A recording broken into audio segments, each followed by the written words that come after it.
नमस्कार, capital TV Bihar देख रहे हैं आप और आपके साथ मैं हूं दिव्या। आरसीपी सिंह की आशा नीतीश कुमार के लिए लाने वाली है निराशा। जी हां, 2025 चुनाव को लेकर सभी दलों ने तैयारी शुरू कर दी है। नीतीश कुमार भी अभी यात्रा पर निकलने वाले हैं, लेकिन यात्रा पर निकलने से पहले उनके खास मित्र आरसीपी सिंह ने उनकी परेशानी बढ़ाने का पूरा प्लान तैयार कर लिया है। पूर्व केंद्रीय मंत्री और आप सबकी आवाज पार्टी के राष्ट्रीय अध्यक्ष आरसीपी सिंह ने कहा है कि उनकी पार्टी 2025 के बिहार में होने वाले विधानसभा चुनाव की तैयारी में जुट गई है। अपने पैतृक आवास नालंदा के मालती में आयोजित प्रेस वार्ता में उन्होंने बड़ी बात कही है। उन्होंने कहा है कि उनकी पार्टी पहले संगठन को मजबूत करने में जुटी है, उसके बाद उनकी पार्टी का दरवाजा सभी के लिए खुला है। विधानसभा चुनाव के लिए जिस भी पार्टी उनसे हाथ मिलाना चाहेगी वो उसके लिए तैयार है। उन्होंने राजद प्रशांत किशोर से हाथ मिलाने के सवाल पर कहा है कि जो भी उनसे हाथ मिलाना चाहेगा उनके साथ वो चुनाव जरूर लड़ेंगे। मेरी पार्टी के लिए सभी का दरवाजा खुला हुआ है। आपको बता दें कि सोमवार यानी कि 9 दिसंबर को उन्होंने नालंदा स्थित अपने पैतृक आवास में एक प्रेस वार्ता को संबोधित किया। इस दौरान उन्होंने 2025 के बिहार विधानसभा चुनाव से पहले सियासी गलियारे में खलबली मचा दी है।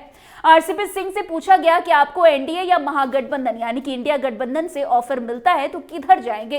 इस सवाल का जवाब देते हुए आरसीपी सिंह ने कहा कि मैं बिल्कुल ओपन हूं, दोनों पसंद है मुझे। अलायंस के मामले पर उन्होंने कहा कि मेरे मन में किसी भी प्रकार की कोई दिक्कत नहीं है। आशा पार्टी मजबूत होगी तो देखेंगे कौन किसके लायक समझता है, उसके बाद सोचकर गठबंधन पर निर्णय लिया जाएगा। आरसीपी सिंह ने आगे कहा कि आशा पार्टी का 6 सप्ताह पहले गठन किया गया। लोगों को लग रहा होगा कि इस पार्टी के लोग बैठे हुए हैं, लेकिन ऐसा बिल्कुल नहीं है। हम लोग संगठन के लोग हैं और संगठन की नींव कैसे मजबूत होगी इसके लिए लगातार काम कर रहे हैं। हम लोग जल्द बूथ स्तर पर जाकर अपनी पार्टी को मजबूत करेंगे। आरसीपी सिंह से आगे पूछा गया कि क्या आने वाले समय में तेजस्वी यादव बिहार के मुख्यमंत्री बन सकते हैं। इस पर आरसीपी सिंह ने अपनी प्रतिक्रिया देते हुए कहा कि हम तो कोई भविष्य करता है नहीं, लेकिन पुरानी पार्टी है और मुख्य विपक्षी दल है। मुख्यमंत्री कौन बनेगा ये जनता जरूर तय कर लेगी। वैसे आरसीपी सिंह ने नीतीश कुमार की यात्रा पर भी तंज कर दिया है। उन्होंने कहा है कि एक मुख्यमंत्री को भला यात्रा करने की क्या जरूरत है। यात्रा तो लोग तभी करते हैं और नीतीश बाबू इतने सालों से बिहार में सीएम है। महिलाओं के लिए उन्होंने काम किया है, लेकिन जो उन्होंने काम किया उसे और भी जानने और समझने की गुंजाइश बची हुई है। मुख्यमंत्री तो हमेशा दौरे पर ही रहते हैं, दौरा तो अनजान लोग करते हैं। उन्होंने आगे कहा कि अधिकारियों से जिले के विकास को लेकर समीक्षा बैठक भी करते हैं। मुख्यमंत्री का तो निर्णय लेने का काम है, यात्रा पर तो वे लोग जाते हैं जिन्हें कुछ पता नहीं हो। उन्होंने आगे कहा कि आप 20-20 साल से बिहार के मुख्यमंत्री हैं, आपको यात्रा की जरूरत ही क्यों पड़ रही है। मैं सबसे पहले देखिए, मैं अपनी ताकत बनाना चाहूंगा कि इस पार्टी की ताकत बने, और जब हमारी ताकत बनेगी ना तभी हमें दूसरा भी पूछेगा। और इस मामले में, अलायंस के मामले में बिल्कुल खुला हूं। मेरे मन में किसी प्रकार का इसमें प्रेजुडिस नहीं।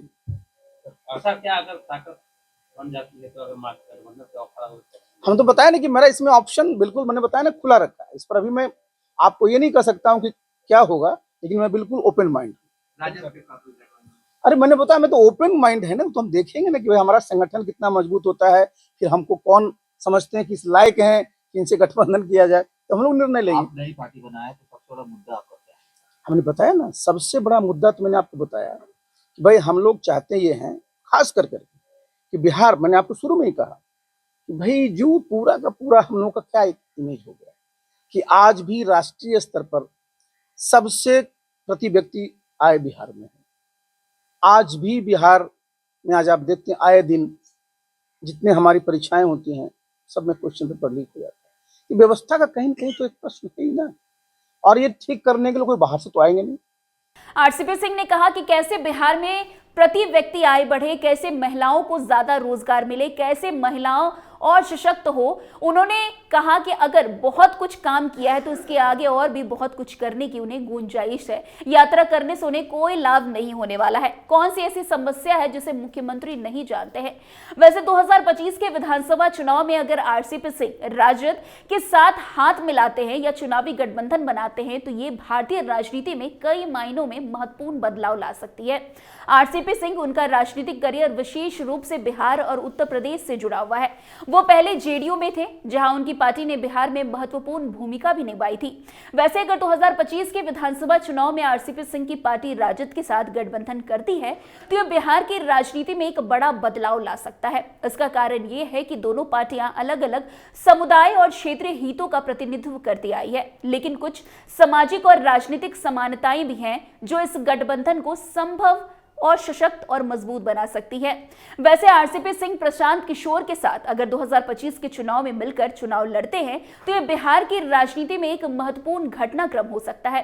इस गठबंधन के बनने के कुछ संभावित कारण और वजह हो सकती है। वैसे नीतीश कुमार और आरसीपी सिंह के रिश्ते बहुत अच्छे रहे हैं। जब नीतीश कुमार ने 2017 में भाजपा से अलग होकर महागठबंधन में शामिल हुए थे तब आरसीपी सिंह उनकी महत्वपूर्ण सहयोगी भूमिका में थे। हालांकि 2020 में आरसीपी सिंह ने जेडीयू छोड़ दिया। नीतीश कुमार के साथ उनके अच्छे संबंध अब भी महत्वपूर्ण हैं। हालांकि अगर आरसीपी सिंह और प्रशांत किशोर गठबंधन बनाते हैं तो इसका मतलब ये नहीं होगा कि वो नीतीश कुमार से पूरी तरह से अलग हो जाएंगे। इस गठबंधन में नीतीश कुमार का अप्रत्यक्ष समर्थन या उनके द्वारा परोक्ष रूप से प्रभाव डालने की संभावना हो सकती है, खासकर अगर ये गठबंधन बिहार की राजनीति में एक मजबूत विपक्षी गठबंधन के रूप में उभरता है तो। वैसे प्रशांत किशोर के पास चुनावी रणनीतियों में गहरी समझ और अनुभव है। उन्होंने राज्य और राष्ट्र स्तर पर कई चुनावों में राजनीतिक दलों को जीत दिलाई है। उनके पास एक स्पष्ट चुनावी दृष्टिकोण और जनसंपर्क की मजबूत क्षमता है। अगर वो आरसीपी सिंह के साथ मिलकर चुनावी अभियान चलाते हैं या गठबंधन निश्चित रूप से एक मजबूत चुनावी अभियान चला सकता है। प्रशांत किशोर के लिए डिजिटल मीडिया और जमीन पर कार्यकर्ताओं के नेटवर्क का इस्तेमाल करके मतदाताओं तक पहुंचना शामिल है। ये रणनीति बिहार की राजनीति में एक नई हवा ला सकता है, जहां परंपरागत प्रचार के तरीके अभी भी प्रचलित है।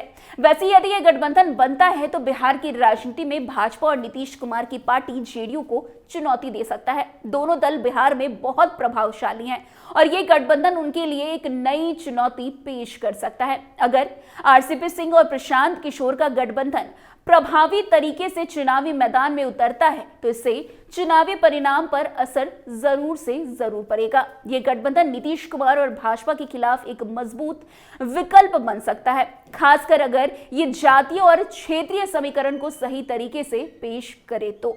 वैसे बिहार में हर चुनावी परिणाम जातीय समीकरणों और सामाजिक समूहों के बीच गठजोड़ पर निर्भर करता है। वैसे अगर देखें तो ये गठबंधन सही तरीके से उन जातीय और सामाजिक समूहों को अपनी तरफ आकर्षित कर पाता है जो ये गठबंधन भाजपा और जेडीयू की चुनौती को मजबूत कर सकता है। वैसे आरसीपी सिंह और प्रशांत किशोर का गठबंधन सफल होता है तो यह बिहार की राजनीति में एक नए बदलाव का संकेत हो सकता है। ये गठबंधन राज्य में नए राजनीतिक समीकरणों की शुरुआत कर सकता है, जिससे बिहार के राजनीतिक परिदृश्य में एक नया हलचल पैदा हो सकता है। वैसे आरसीपी सिंह ने अब खुले रूप से कह भी दिया है कि उनकी पार्टी का दरवाजा आरजेडी हो या प्रशांत किशोर की पार्टी जनसुराज हो, उनके लिए बेशक खुली हुई है। खैर, अब आने वाला समय ही बताएगा कि आरसीपी सिंह नीतीश कुमार के लिए कितनी बड़ी चुनौती बनकर सामने आते हैं। तो फिलहाल इस खबर में आज के लिए बस इतना ही। अन्य खबरों में हमारे साथ ऐसे आगे बने रहे और देखते रहिए। तब तक के लिए कैपिटल टीवी बिहार। धन्यवाद।